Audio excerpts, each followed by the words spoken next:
لا حول ولا قوة إلا بالله العلي العظيم. أعوذ بالله من الشيطان اللعين الرجيم. بسم الله الرحمن الرحيم.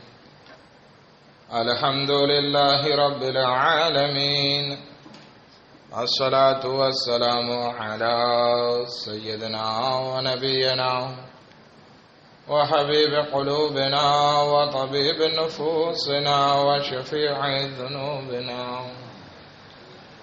جد الحسن والحسين بالقاسم محمد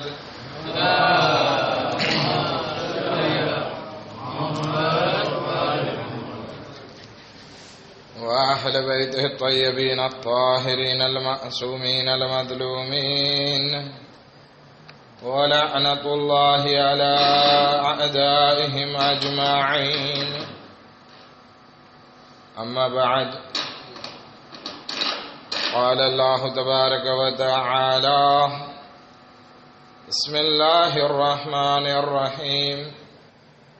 من المؤمنين رجال صدقوا ما عاهدوا الله عليه، فمنهم من قضى نحبه ومنهم من ينتظر وما بدلوا تبديلا.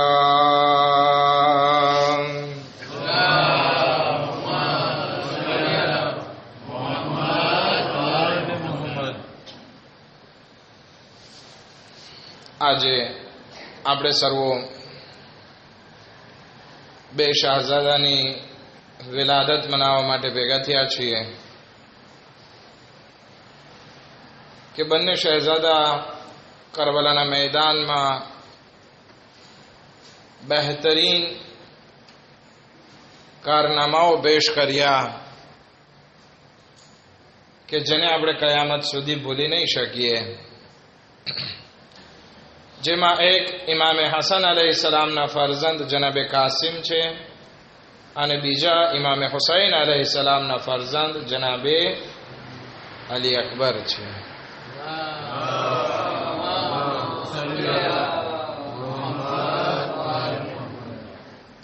ઇમામે Hasan મુશ્તબા અલૈહિસ્સલામના ફરઝંદ જનાબે Qasem કે જેની ઉંમર કરબલાના મેદાનમાં વધારે નહીં હતી, 13-14 વર્ષ વધીને લખવામાં આવે છે. અને જનાબે અલી અકબર અલૈહિસ્સલામ કે જેની માટે મશહૂર છે કે 18 વર્ષથી વધારે ઉંમર નહીં હતી.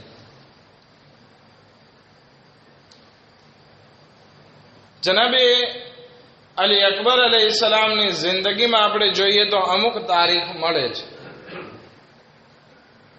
કે જનાબે અલી અકબર અલૈહિસ્સલામ એક સખી માણસ હતા. સખાવત એમનો શોખ હતો.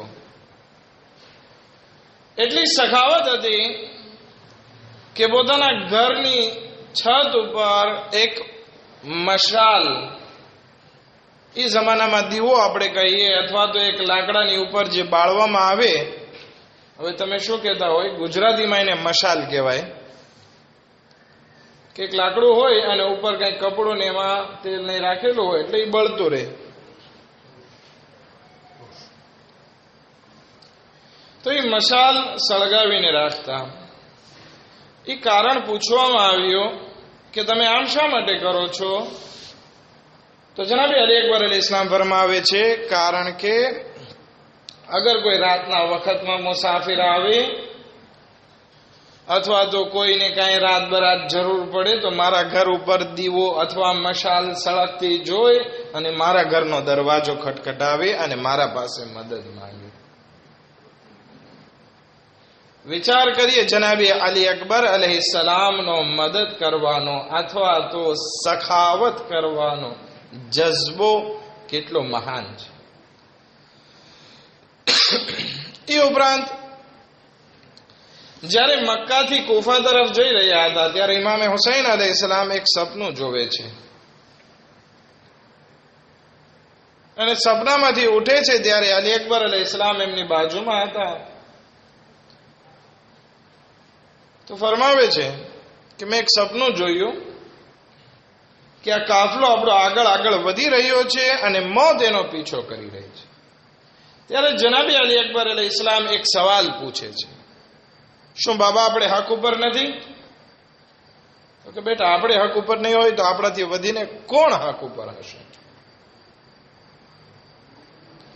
ત્યારે જનાબે અલી અકબર અલૈહિ ઇસ્લામનો જુમલો ઈ છે કે તો બાબા પછી પરવા નથી કે મોત આપણી ઉપર આવી પડે કે આપણે મોત ઉપર પડીએ. હક સાથે મોત થાય એનાથી મોટી ખુશીની વાત શું હોય?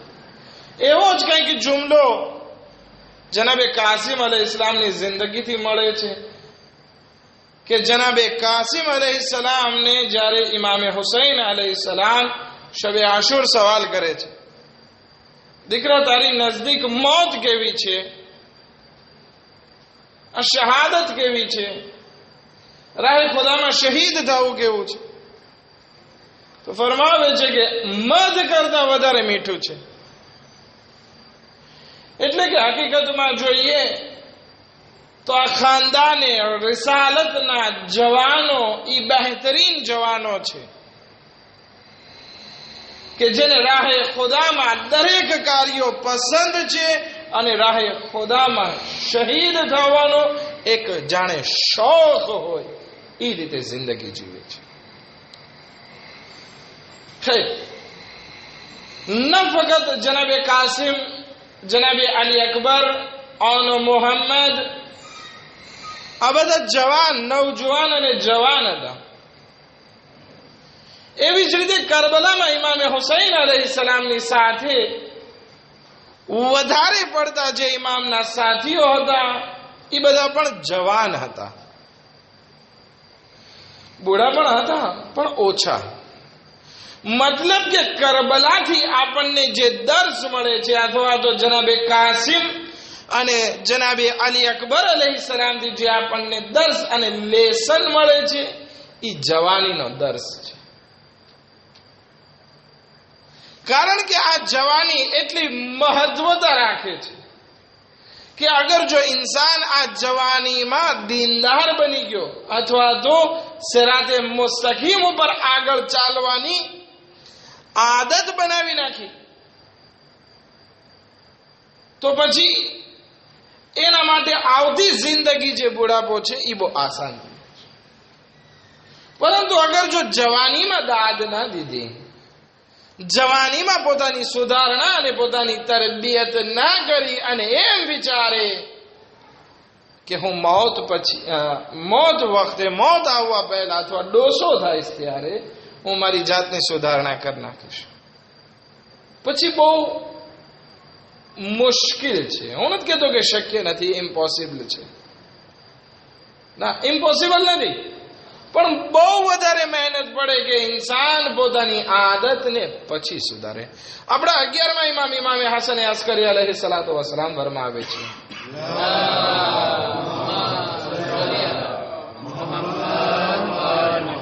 કે બે વસ્તુ મોજિઝા છે, બે વસ્તુ મોજિઝા છે. એમાંથી પહેલું એ છે કે કોઈ નાદાન હોય એને તમે કંઈક શીખાડવું હોય તો એ બહુ વધારે મહેનત પડે. કારણ કે નાદાન કઈ જાણતો ના હોય, એક માણસ કમકલો હોય, સમજવા ના માંગતો હોય તો તમે ગમે તેની વાત સામે એની સામે વાત રાખો, નહીં સમજમાં આવે. અગર જો તમે એને સમજાવી શક્યા તો સમજો કે જાણે તમે મોજિઝો કરી દીધો. એવી જ રીતે અગર જો એક આદત કંઈક પડી ગઈ, હવે એ આદતને સુધારવી છે તો એ પણ એક જાતનો મોજિઝો કે અગર કોઈ ઇન્સાન પોતાની આદત કે જે વર્ષો વર્ષથી ચાલી આવે છે એને સુધારવી બહુ મહેનત છે. એક ઝાડની મિસાલ આપો. એક ઝાડ જ્યારે જમીનમાંથી ઉગવાની શરૂઆત થાય ત્યારે એનો ખ્યાલ રાખવો પડે છે કે એ આડું ના ઉગે, બલકે કેવું ઉગે? સીધું. અને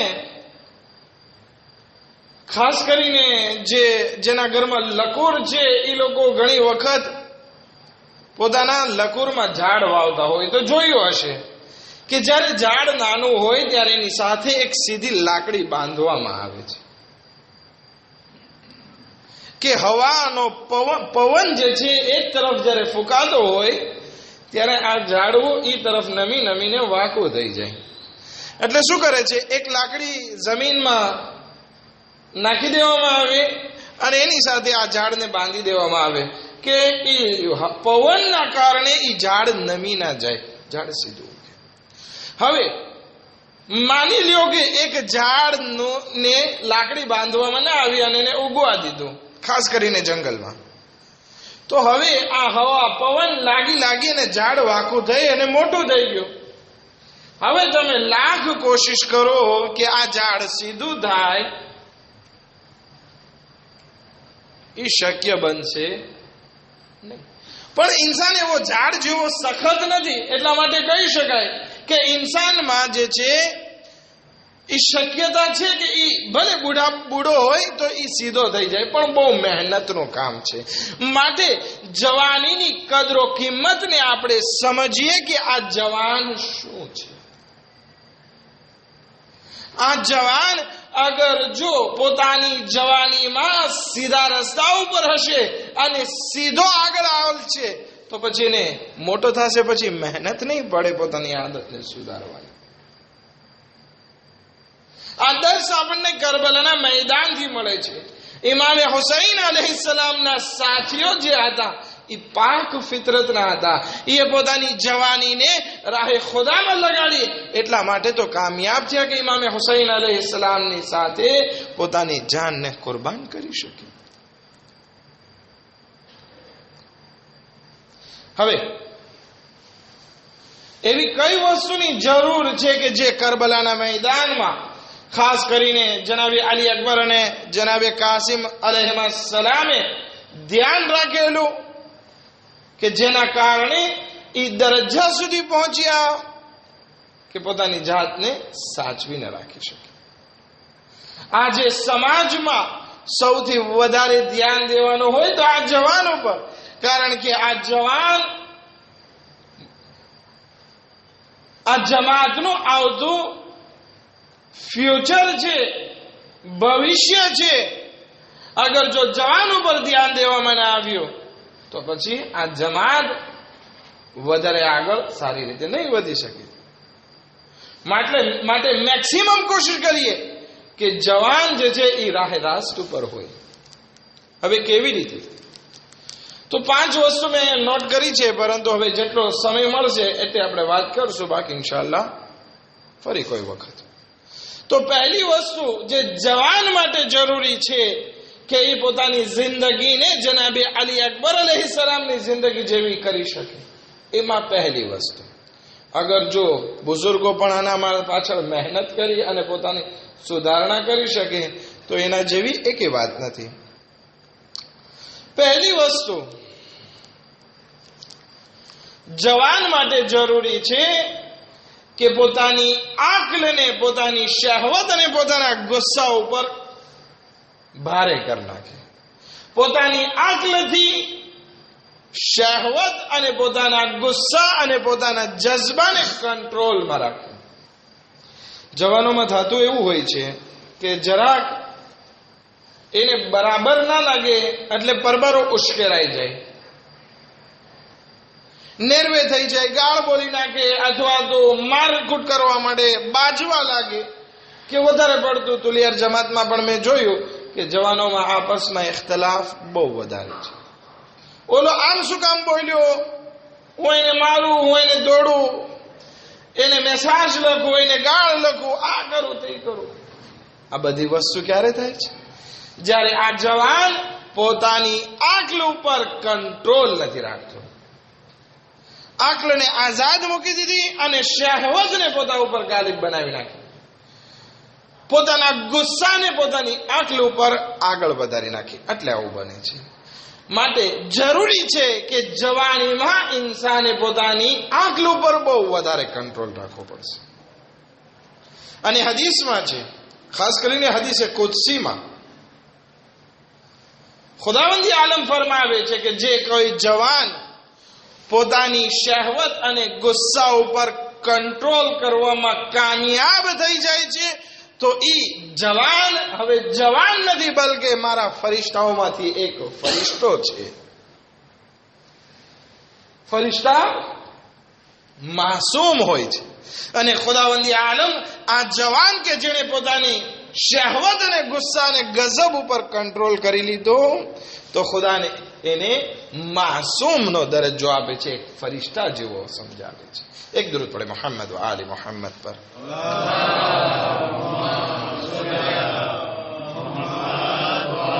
હવે સવાલ એ આવે કે આ ભડકતી આગ કાબુમાં રહે કેમ? જ્યારે તાકાત હોય, ફોર્સ હોય અને માશાઅલ્લાહ સ્પોર્ટ કરતો હોય, અને એમાંય તે લોઢા ઉપાડીને મિસ્કલા એકદમ મજબૂત થઈ ગયા હોય, અને એની સામે કોઈ આંગળી ચીંધે તો પછી એ ગુસ્સો, એ શહેવત, એ કંટ્રોલમાં રહે કઈ રીતે? જવાની ઉગતી જવાની હોય, અને એમાં પણ અગર જો કોઈ દોસ્ત, ફિમેલ દોસ્ત મળી જાય, અથવા તો ફિમેલને જવાન શોભિતો દોસ્ત મળી જાય, તો પછી ઈ શહેવતને કાબુમાં કેવી રીતે રાખી શકાય? ત્યાં પછી અક્લ કામ ના કરે. ઇમામ અલી અલૈહિસ્સલામ નહજુલ બલાગામાં ઇરશાદ ફરમાવે છે,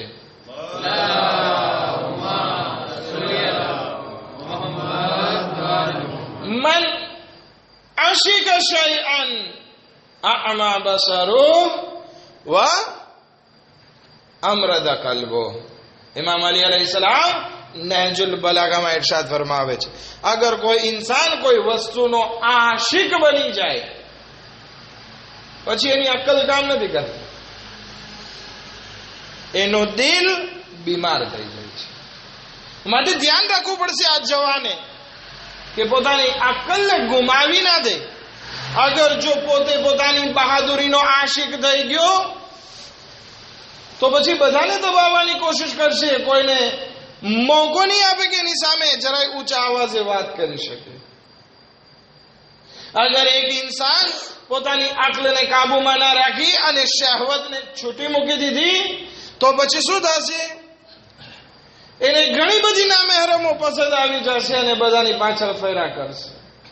માટે જરૂરી છે એક જવાન માટે, અગર જો એને માસૂમ ફરિશ્તા જેવું બનવું છે, તો પોતાના ગુસ્સા અને પોતાની શહેવત ઉપર કંટ્રોલ રાખવો પડશે. હવે એ કેવી રીતે થઈ શકે? તો એના અમુક રાહે હલ બયાન કરવામાં આવ્યા છે.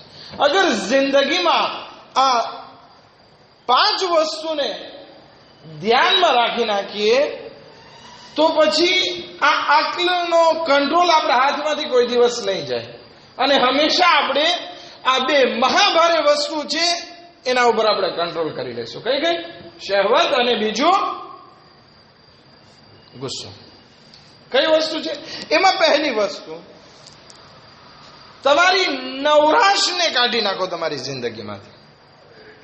ઇન્સાન જ્યારે નવરો થાય છે ત્યારે જ શું કરે છે? અહેસાન, જરાક જોશી બોલો. નખો દવાડે છે. તો એક ઇન્સાન જ્યારે જવાન પોતાના ઘરમાં એકલો બેઠો હોય અને એને કઈ કામ કરવાનું ના સૂઝે, તો પછી શું થશે? એને ગુનાહ કરવાનું મન થશે, ગુનાહ તરફ આગળ વધશે. નવરો છે તો શું કરશે? હાલને કોકને જાળા કરો, કોકને નેરવે કરો. ખાસ કરીને એક જમાનાની વાત કરવામાં આવે તો શબે કદ્રના અમાલ જ્યારે ઉપર થતા હોય ત્યારે અમુક જવાનો અહીંયા ના ચડે. ખાસ કરીને બુઝુર્ગોની વાત કરું છું, એક્ઝામ્પલ એ લોકો પાસેથી મને મળ્યા છે કે જ્યારે મોટી રાત હોય ત્યારે અમને બધું કઈ શબે કદરના અમાલ ને બધું સૂજે ના, બસ અમને તો એમ કે આજ રાતે જાગવાનું છે. તો જાગીને શું કરતા? તો કે કોઈના લકુરમાં જઈએ અને પછી ત્યાં કેળાના ઝાડમાંથી કેળા કાઢીએ અને પછી આબાદ નાસ્તો કરીએ. કોઈના સાયકલના પંચર કરીએ, કોઈના પટામાંથી હવા કાઢીએ, એવા બધા ધંધા જે છે અમુક બુઝુર્ગો પાસેથી મેં સાંભળેલા છે અને હકીકતમાં છે. તો આ વસ્તુ જે છે બરાબર છે કે ખોટી વાત છે? સાચું કે નહીં? આવો જવાનીમાં સાચી વાત છે. અલ્હમ્દુલિલ્લાહ. એક સલાવત પડે મોહમ્મદ વ આલે મોહમ્મદ પર.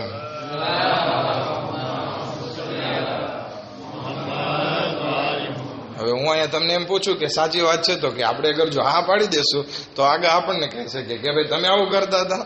પણ ના, જવાનોની આદત આવી હોય છે કે આવું બધું ન જાણવાના હિસાબે નવરાશ એના પાસે જ્યારે હોય ત્યારે આવી બધી વસ્તુમાં જે છે મુબ્તલા થાય. ચાલો, મારા પાસે ટાઈમ છે, અત્યારે જમાનાની મિસાલ આપો.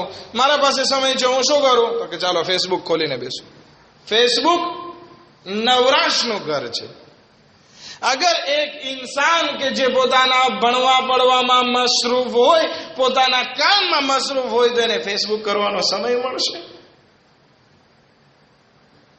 અને જ્યારે એક જવાન નવરો છે અને એને ફેસબુક કરવું છે તો શું કરશે?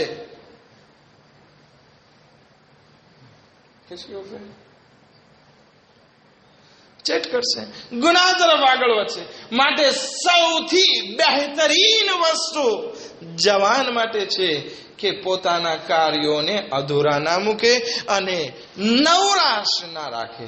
કોઈને કોઈ જરૂરી કામમાં પોતાને વ્યસ્ત રાખે, મસરૂફ રાખે, ઓક્યુપે રાખે.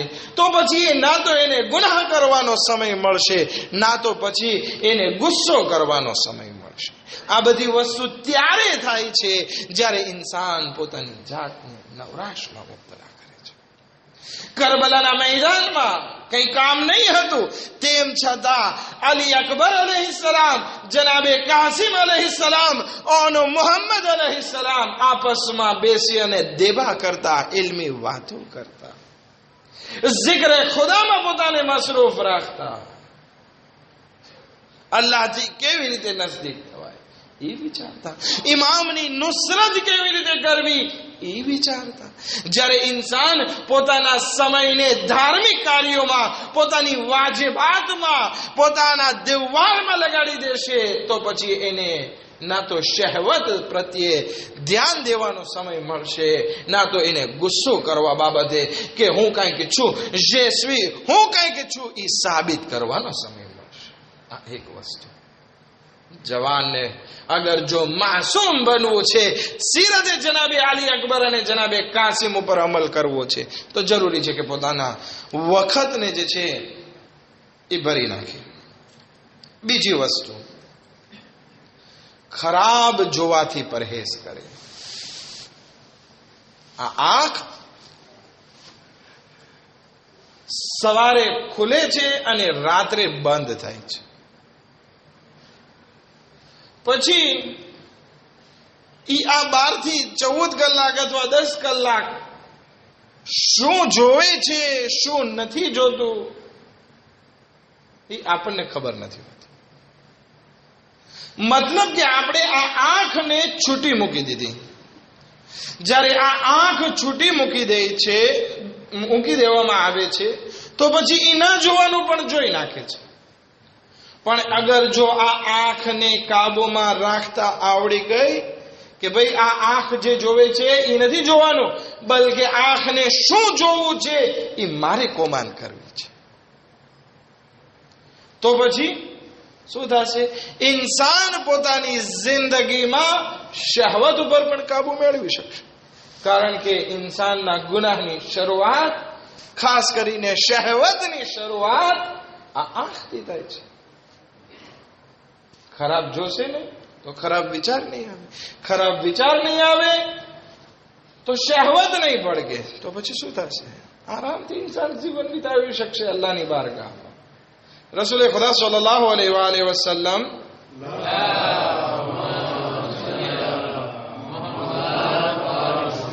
એક જિહાદ માટે ગયા હતા, બધા સાથીઓ હતા. હવે એક માણસ જોવે છે કે બધી ઓરતો જે છે એ ખૈમાની આજુબાજુ બેઠેલી છે, તો આ જવાન પોતાના જે સિપાહીના કપડા હતા એ કાઢી અને આ બાદ તૈયાર થઈને મકિયાશ કરીને જેલ વેલ લગાડીને બહાર નીકળે છે. અને ત્યાં ભટકવા લાગે છે, જ્યાં ઓરતો હતી ત્યાં.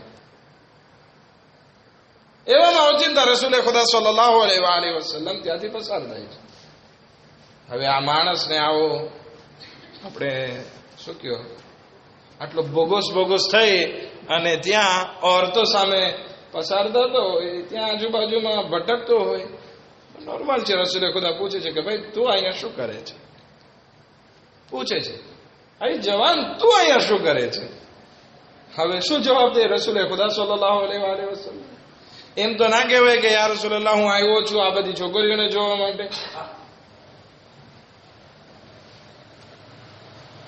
હમણાં થોડાક વખત પહેલા અહીંયા કંઈક સાલારી આસપાસ કંઈક પ્રોગ્રામ હતો અને તેનાથી ઘણી બધી છોકરીઓ આવેલી અને પહેલા અહીંયા ગામમાં ફર્યા હતા તો બધા આપણા જવાનોને ખબર પડી ગઈ કે ભાઈ રૂપાળી છોકરીઓ આવેલી છે. તો હવે શું કરે? સાલારીમાં પ્રોગ્રામ છે, બિસ્મિલ્લાહ, ક્વાદ ને મોતો ને આ ને તે ને બધું કાઢીને પહોંચી જાય. ભાઈ તું જવાન છે, વાત બરાબર, પણ તારી ઉપર કઈક જિમ્મેદારી ખુદાબંદી આલીમે રાખી છે. તારે શું જોવાનું શું નથી જોવાનું તારે ડિસાઈડ નથી કરવાનું. તારો મૌલા જે તારો પરવરદિગાર છે, જેને તને પેદા કર્યો છે, એ ડિસાઈડ કરશે કે તારે ક્યાં જવું ક્યાં ના જવું, શું જોવું શું ના જોવું. રસૂલે ખુદા આને પૂછે છે કે ભાઈ તું અહીંયા શું કરે છે? તો હવે કે તો શું કે, એટલે શું કે છે? જૂઠનો સહારો લેશે કે યા રસૂલલ્લાહ મારો ઊંટ ખોવાઈ ગયો છે. ઊંટ જે છે એ ગેલો દે છે અને ભાગી ગયો છે, તો હું એની તલાશમાં આવ્યો છું કે અહીંયા આજુબાજુમાં ક્યાં નથી આવી ગયો ને. રસૂલે ખુદા કહે છે ઠીક છે, વાંધો નહીં. રસૂલે ખુદાને મૂકી દે છે, ચાલ્યા જાય છે. રસૂલે ખુદા કઈ બોલતા નથી. ખબર છે રસૂલે ખુદાને, પણ હવે શું કરે?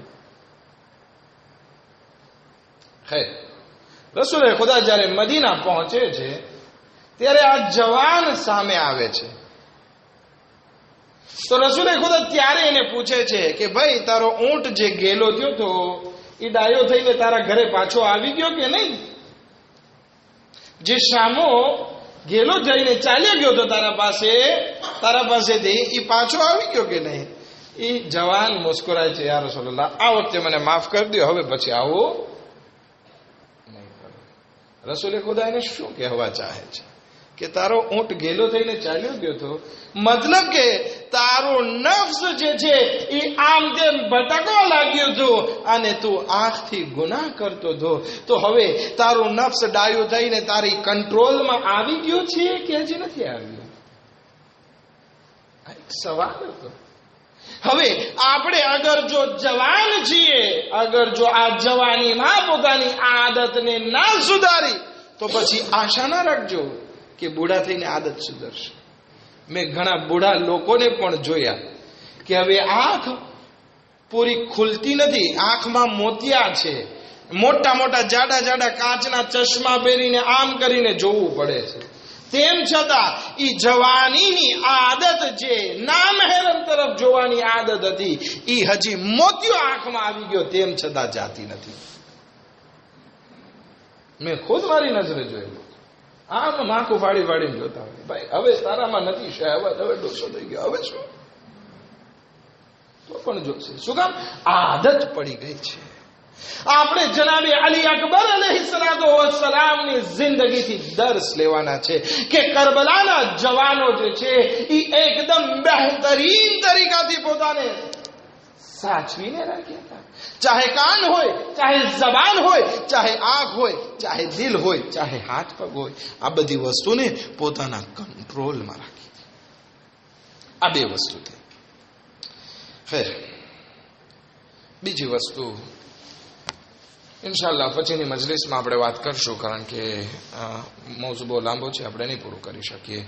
આપણે સર્વો અલ્લાહની બારગાહમાં જનાબે અલી અકબર અને જનાબે કાસિમ અલૈહિમા સલામનો વાસ્તો આપી અલ્લાહની બારગાહમાં દુઆ કરીએ, પરવરદિગારા બેહક મોહમ્મદ વ આલી મોહમ્મદ અમારા ગુનાહને કબીરા સગીરાને માફ ફરમા, અમારી ઇબાદત અને ઇતાઅતને કબૂલ ફરમા, અમારી મુશ્किलातों आसान फरमा, हमारा रिस्क में बरकत इनायत फरमा, दया बहक मोहम्मद वाली मोहम्मद દુશ્મનાને ઇસ્લામને નિસ્તો નાબૂદ ફરમા. ખુદાએ શિયાને હૈદરે કરાર જ્યાં પણ દુનિયામાં છે ખુદાએ લોકોને હિફ્ઝ અમાન નસીબ ફરમા.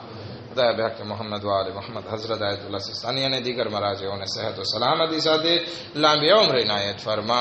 खुदा बहक मोहम्मद वाल मोहम्मद इमाम ज़मान अलैहि इस्लाम ना ज़ुहूर मा जल्द ही जल्द आजिल फरमा. अने अमुने अंसारों में शुमार फरमा. रब्बना तकब्बल मिन्ना इन्नका अंतस समीउल अलीम.